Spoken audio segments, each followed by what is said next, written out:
Hola, mi nombre es Claudia Pascovich y soy asistente del Departamento de Fisiología. Les voy a hablar de la fisiología del eje hipotálamo-hipofisario y la neurohipófisis. La unidad hipotálamo-hipofisaria constituye una unidad funcional compleja que coordina las interrelaciones entre el sistema endocrino y el sistema nervioso, dos grandes sistemas de control a nivel fisiológico. Acá se muestra, desde el punto de vista anatómico, la hipófisis se encuentra sobre la silla turca y se conecta con el tallo hipofisario a través del tallo hipofisario al hipotálamo. En este otro corte, en esta otra fotografía, se observa un corte cadavérico en el cual se ve también el hipotálamo, rodeando el tercer ventrículo, esta cavidad, y el tallo hipofisario. Acá la hipófisis no se observa porque en este corte no se retuvo la hipófisis. Y en este otro esquema lo que vemos, ¿no? Esta es la parte anterior donde está el quiasma óptico, este sería el sector posterior donde se encuentran los cuerpos mamilares, tenemos acá el tercer ventrículo, ¿no? Y por debajo vamos a ver la eminencia media, ¿no? el tallo infundibular y la hipófisis, ¿no? Con una pars anterior o lóbulo anterior o adenohipófisis y una par posterior o neurohipófisis. También se encuentra la pars intermedia que está presente sobre todo en la vida fetal, pero no en la vida adulta. Bueno, el eje hipotálamo-hipofisario es muy importante para el mantenimiento de la homeostasis, es decir, el mantenimiento del medio interno constante y regulado. Para eso existen varios sistemas de control para mantener ese medio interno de forma regulada, y bueno, el eje hipotálamo-hipofisario constituye un elemento clave en estos sistemas de control. ¿Cómo controla el hipotálamo a la hipófisis? El hipotálamo produce hormonas liberadoras y hormonas inhibidoras que van a actuar sobre la adenohipófisis, que van a producir la liberación de hormonas adenohipofisarias o van a inhibir la producción de hormonas adenohipofisarias, y a su vez esas hormonas adenohipofisarias van a actuar sobre órganos periféricos, aumentando la síntesis y secreción de hormonas periféricas. Luego esas hormonas periféricas pueden actuar a través de la adenohipófisis, disminuyendo la liberación de las hormonas adenohipofisarias por retroalimentación negativa, o también a nivel hipotalámico, inhibiendo la liberación de hormonas liberadoras de la liberación de hormonas adenohipofisarias. Esto se hace a través, como dijimos, de retroalimentación negativa. ¿Qué es la retroalimentación negativa? Es un mecanismo a través del cual las variables reguladas, que van a ser determinadas por un disturbio, van a ser contrarrestadas. Es decir, si hay un aumento en la liberación de una hormona, mediante el sistema de retroalimentación negativa lo vamos a disminuir, lo vamos a contrarrestar, ¿no? Entonces va a haber una variable regulada, esa variable regulada es censada por un sensor, esta señal se envía a un controlador, se compara con una señal de referencia, y si está aumentada, por ejemplo, se envía una señal de error para corregir ese error, y se envían funciones forzadoras para volver a disminuir esa variable que estaba aumentada, y así volver a la normalidad. Bueno, vamos a hablar primero entonces del hipotálamo y después vamos a hablar de la hipófisis y el eje y la neurohipófisis en este caso. Con respecto al hipotálamo, el hipotálamo se divide en 4 niveles funcionales anteroposteriores. 4 regiones. Acá están en distintos colores las distintas regiones. Hay 9 núcleos allí pintados con los distintos colores. La primera región es la región preóptica, donde está el núcleo preóptico. La segunda región es la región supraquiasmática. Su nombre se debe a que aquí se encuentra el núcleo supraquiasmático, que está por encima del quiasma óptico. También está ahí el núcleo supraóptico y el núcleo paraventricular, que son los núcleos que nos interesan principalmente para esta clase. En este sector están los núcleos, las neuronas, que van a controlar directamente el eje, la hipófisis, que es lo que nos interesa para esta clase. Y después hay otros sectores del hipotálamo, como la región tuberal y la región mamilar.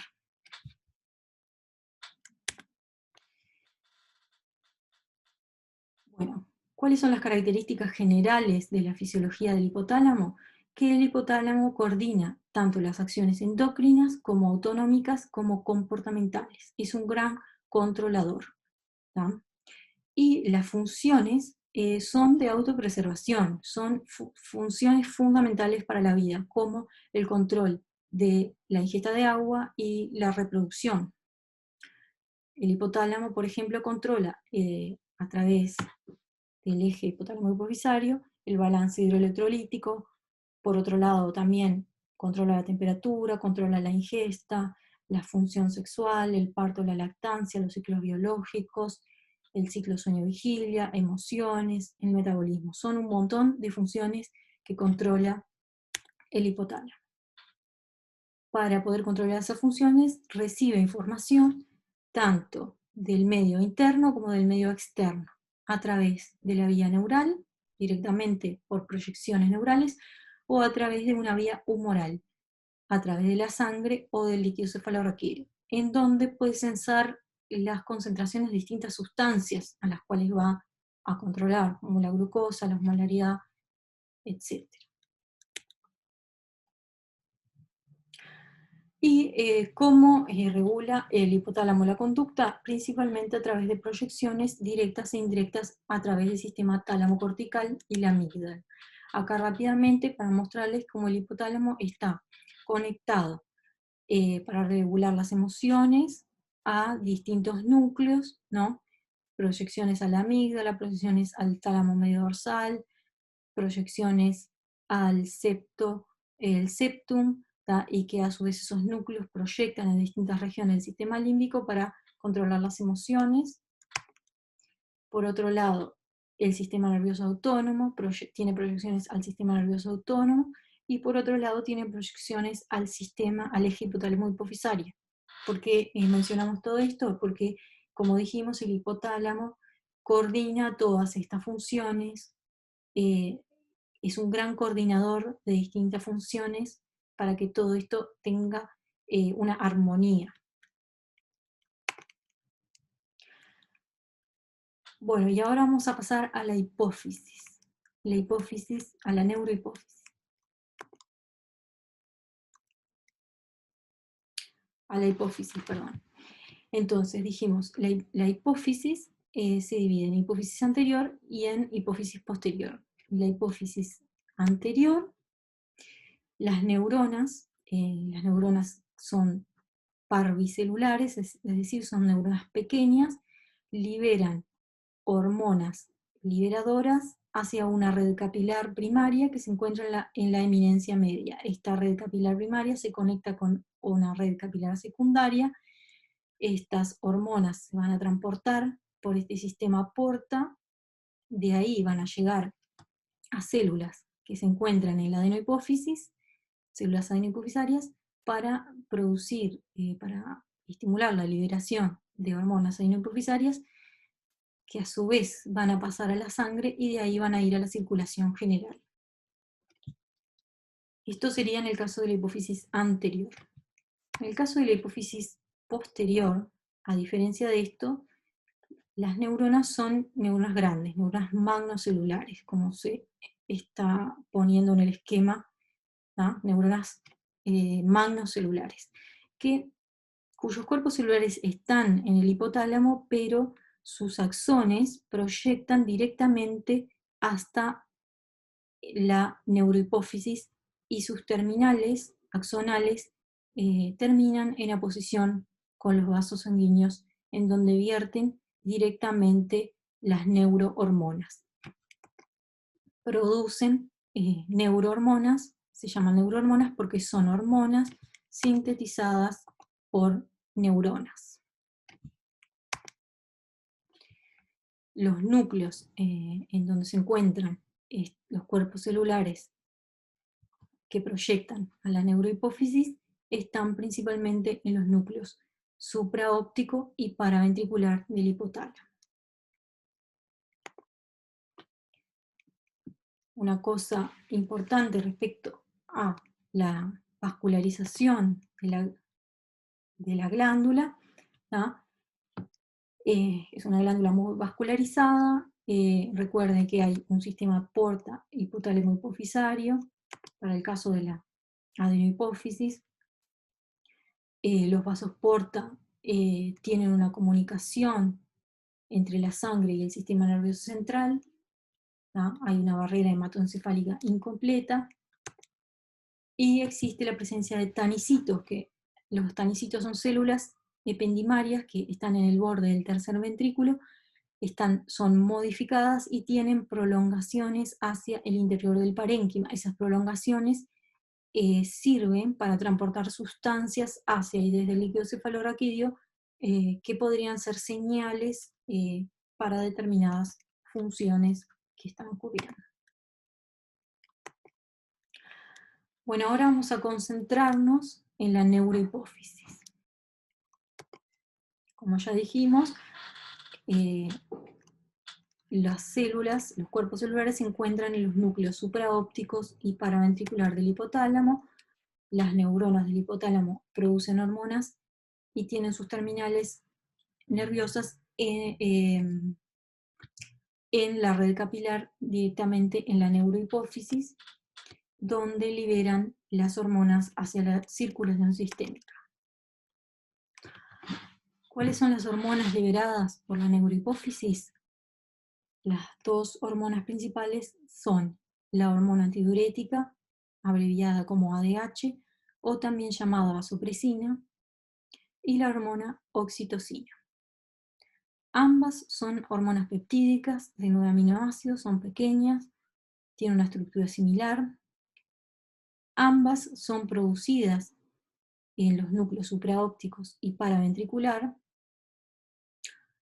aunque son sintetizadas por células separadas. Esto es importante porque son hormonas que tienen funciones muy diferentes y al estar sintetizadas por células separadas permite la regulación independiente de la liberación de cada una de estas hormonas.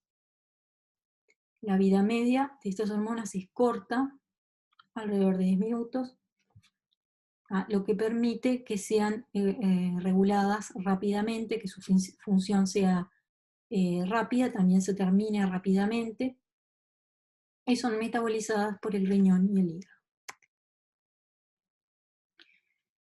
Para ambos casos también vamos a hablar de la síntesis, cómo se sintetizan estas hormonas. En ambos casos se sintetizan a partir de preprohormonas que tienen 166 aminoácidos. Se sintetizan estas preprohormonas. En el caso de la ADH o vasopresina es la preprovasofisina, y en el caso de la oxitocina es la preprooxificina. Estas son transportadas a lo largo del axón por el tallo hipofisario a las terminales axonales. Y esas prohormonas se escinden para producir cantidades equimolares de la hormona y de otro péptido que se produce también en la misma preprohormona, que se llama neurofisina. Acá, por ejemplo, se muestra la preprohormona, la preprovasopresina, que luego se va a escindir y va a producir la vasopresina y la neurofisina, eh, de forma separada. Pero se producen en cantidad equimolar, ¿tá? Y se almacenan en gránulos juntas, la ADH con la neurofisina 1 y la oxitocina con la neurofisina 2.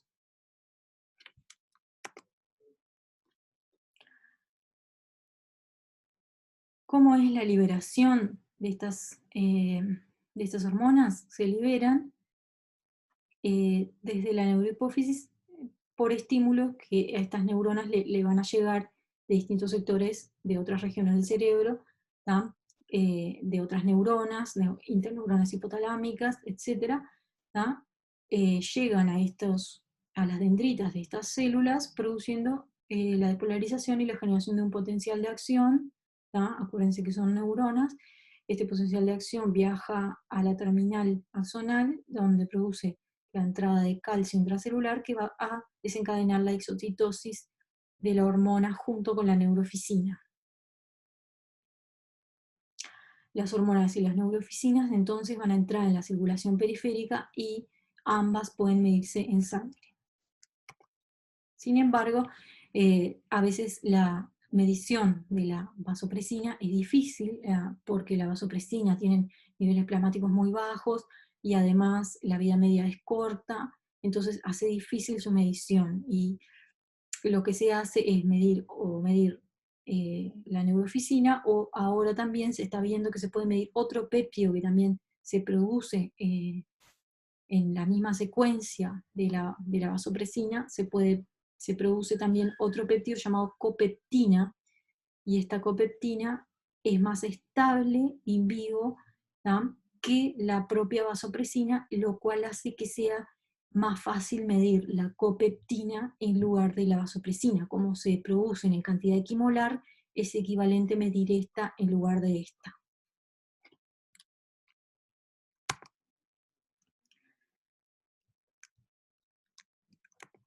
¿Cuáles son las funciones de la hormona antidiurética?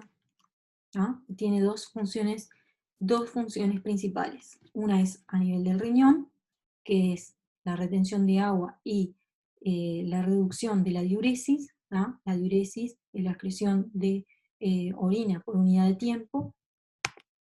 Y la otra función es a nivel de los vasos sanguíneos, que produce vasoconstricción.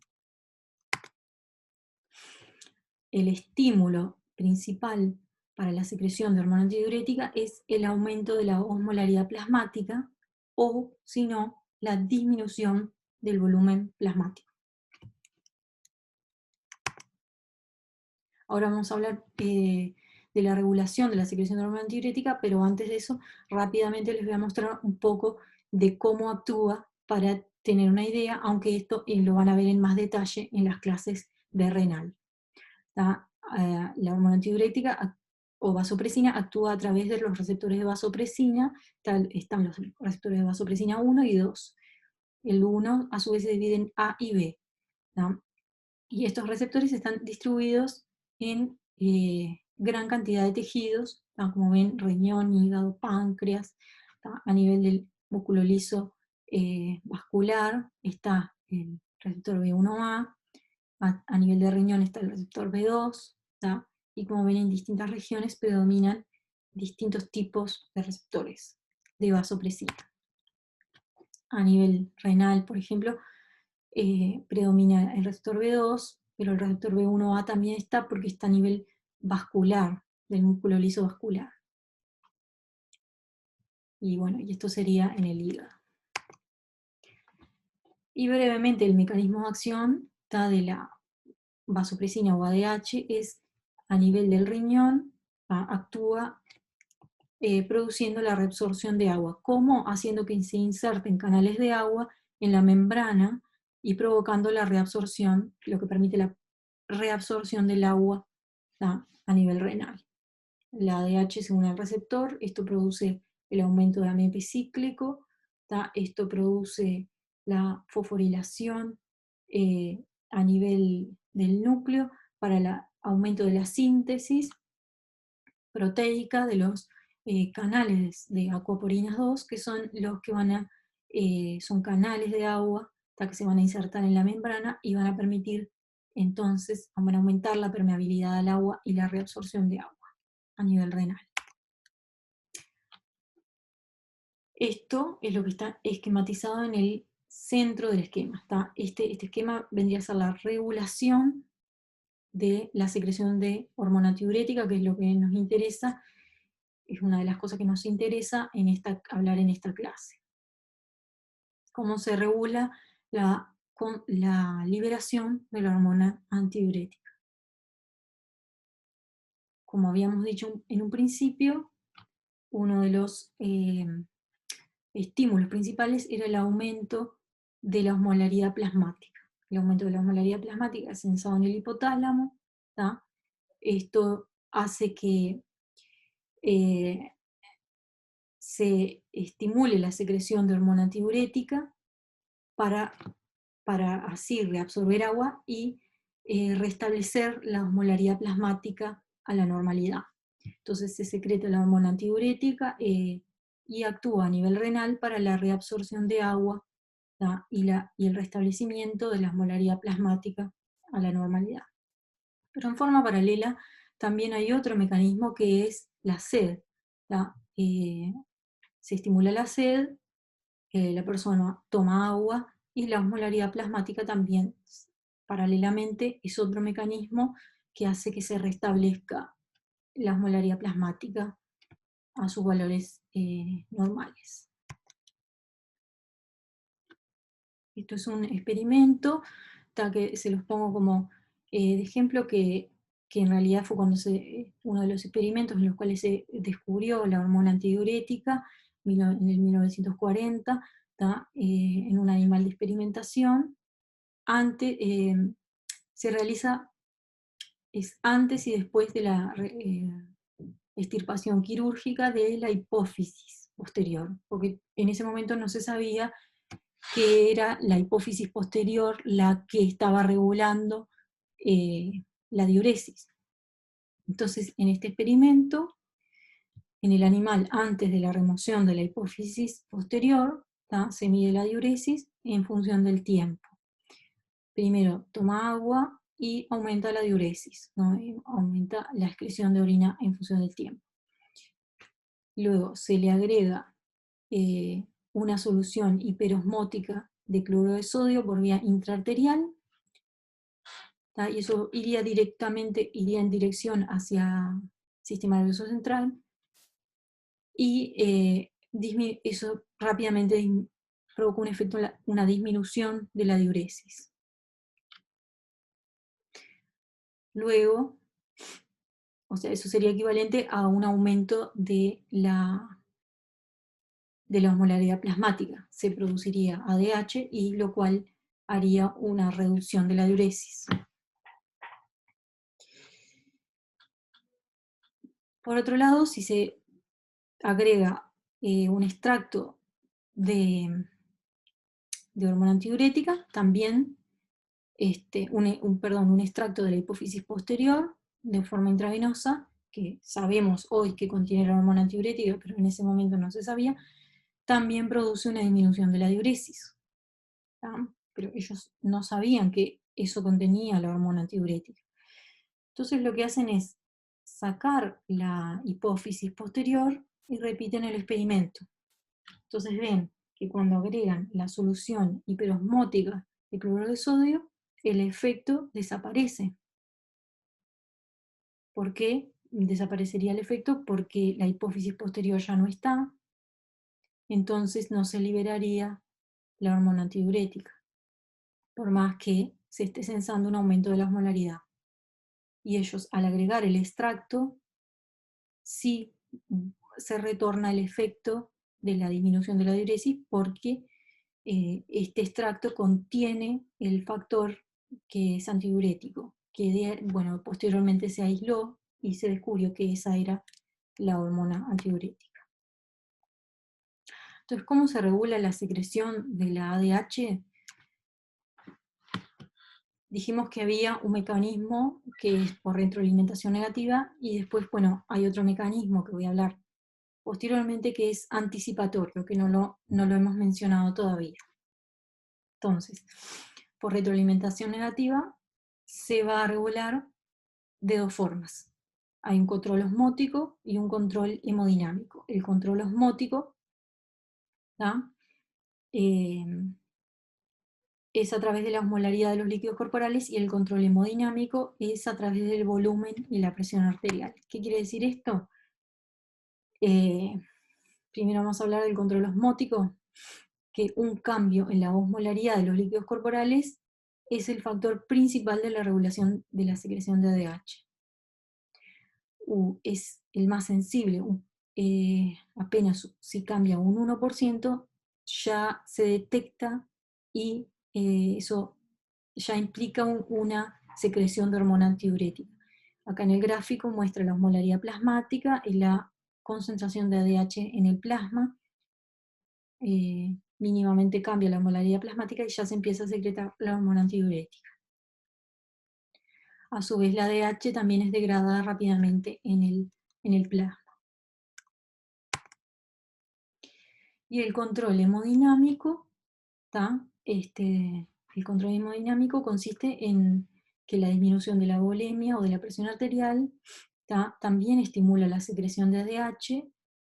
Los receptores están en el sistema circulatorio de baja presión, en la aurícula izquierda y en los vasos pulmonares, y también en los de alta presión, como el callado aórtico y el seno carotidio. El seno carotidio en el esquema y el callado aórtico. Este esquema ustedes creo que ya están familiarizados. Ambos grupos de receptores son sensibles al estiramiento de la pared, y se denominan baroreceptores. Las vías aferentes son en este caso el nervio vago, aquí el nervio vago, y el nervio glosofaríngeo.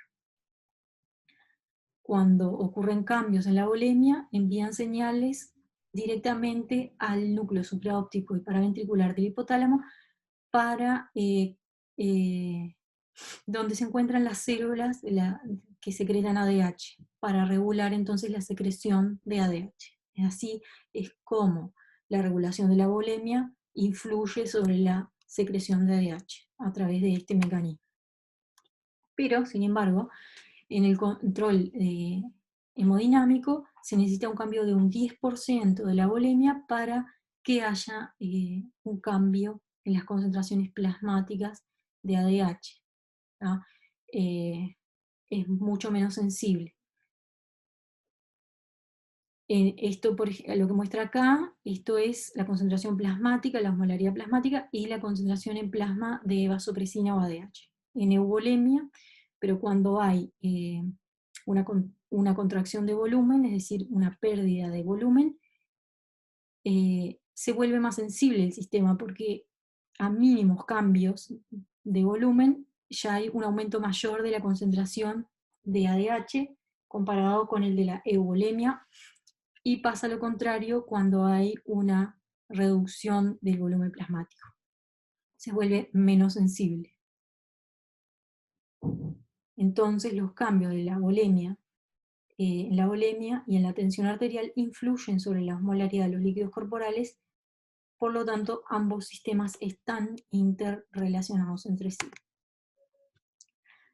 ¿Esto qué es? Esto es el mecanismo de cómo es la transducción en las células osmorreceptoras hipotalámicas.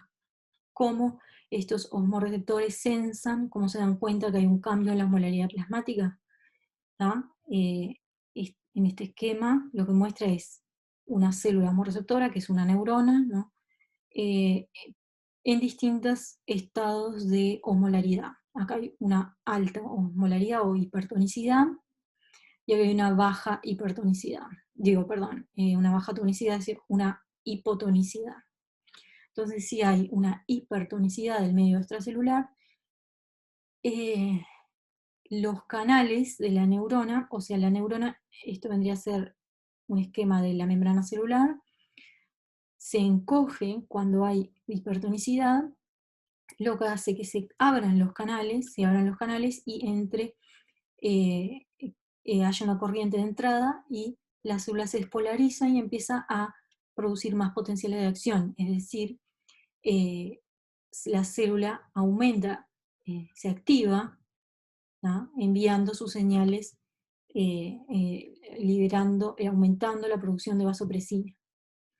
Si, por el contrario, se pone una solución hipotónica, o el medio extracelular es hipotónico, pasa lo contrario, entonces la célula se inhibe y la liberación de vasopresina disminuye. Entonces, este sería el mecanismo por el cual sensarían estas células la osmolaridad.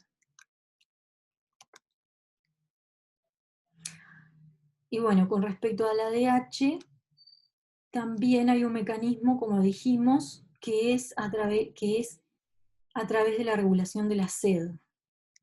Y para la regulación de la sed hay un feedback negativo, como ya habíamos mencionado, hay un cambio de la molaridad plasmática, y ese cambio de la molaridad plasmática envía señales al sistema nervioso para producir sed. Pero por otro lado se ha visto que también hay un control, eso es un feedback negativo, porque primero cambia la molaridad plasmática y después eso produce la sensación de sed. Sin embargo, se ha descubierto también que hay un control anticipatorio, que es decir, que no es necesario que cambie la osmolaridad plasmática para que aparezca la sensación de sed. La sensación de sed aparece antes que el cambio de la osmolaridad plasmática. Y eso es a través de osmoreceptores que están ubicados en un núcleo particular que se llama órgano subfornical, que está monitoreando la tonicidad de la sangre. Ahora vamos a ver un esquema, y está monitoreando, y también recibe información de la cavidad oral que llega de la alimentación y de la ingesta. ¿Ah? Las neuronas en ese núcleo se activan ante la restricción de agua, pero antes de que cambien la osmolaridad plasmática. Su actividad se recupera luego del acceso de agua, pero como dijimos, antes de que ocurra un cambio en la osmolaridad plasmática.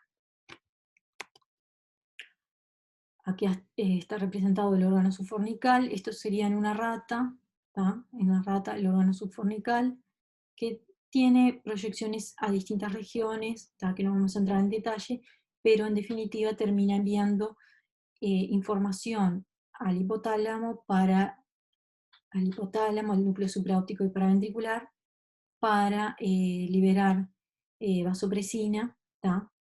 Y de esta manera actuar sobre la secreción de la vasopresina o ADH. Eso eran en animales, pero también en humanos hay evidencia de esto, y es que, por ejemplo, regiones del cerebro que están vinculadas con la sed, como el símbolo anterior, también se ha visto mediante resonancia magnética funcional que la actividad de esas regiones está aumentada cuando hay sed y disminuye rápidamente con el consumo de agua, incluso antes de que se haya absorbido el agua en el intestino.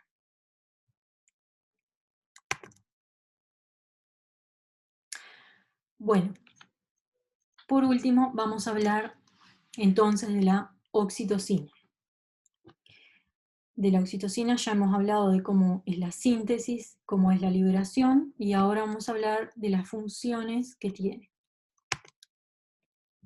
Como la oxitocina se va a dar extensamente también en una clase más adelante, ¿tá? Aquí vamos rápidamente a mencionar en general cuáles son sus funciones. La oxitocina entonces actúa sobre el útero, provocando la contracción durante el parto, ¿tá?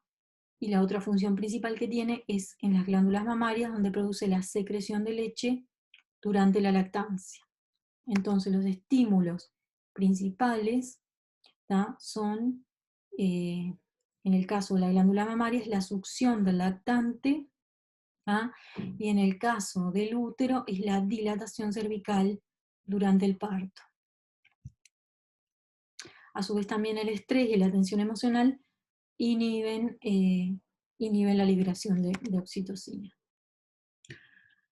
Y aquí está el detalle, bueno, queda aquí si lo quieren leer, está el mecanismo de acción de la oxitocina. Acá la oxitocina sobre las células musculares. ¿Tá? La oxitocina actúa sobre receptores acoplados a proteína G, que desencadenan la liberación de calcio, el aumento del calcio intracelular, y a través del sistema calcio-calmodulina actúan en la miocina para aumentar la contracción muscular. Y así sería el mecanismo del cual la oxitocina entonces aumenta la contractibilidad muscular en la célula del miometrio, en el útero.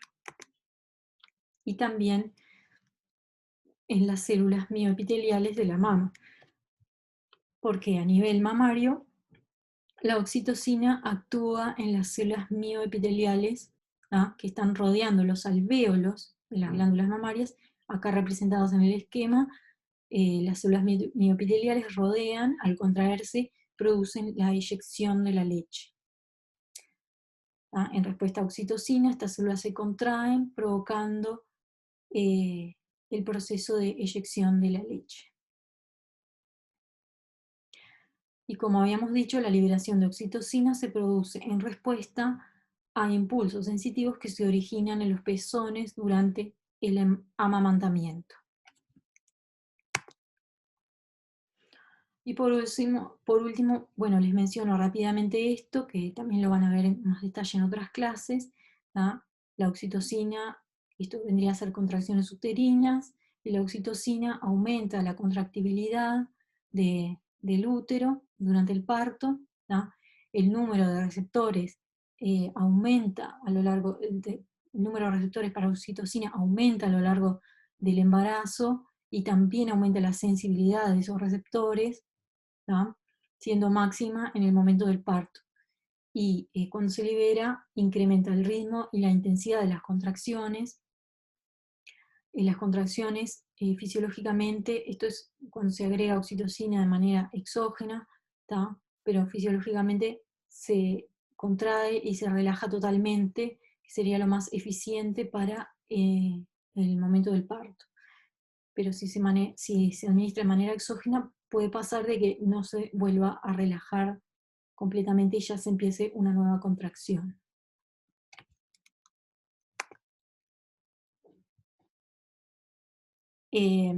Entonces, en este esquema se muestra de forma resumida cómo es el mecanismo. El estímulo principal es la dilatación cervical durante el parto. Eso se iría a la hipófisis. Esto estimularía la secreción de oxitocina, que va a actuar en el útero. La oxitocina actúa en el útero directamente, pero también actúa a través de las prostaglandinas, porque estimula la síntesis de prostaglandinas, y las prostaglandinas a su vez producen contracciones uterinas. Bueno, y aquí terminaría la clase. La bibliografía recomendada serían estos libros. Yo les recomendaría principalmente Bernie Levy, que está bien sintético y contiene casi toda la información que vamos a manejar en el curso. Bueno, muchas gracias.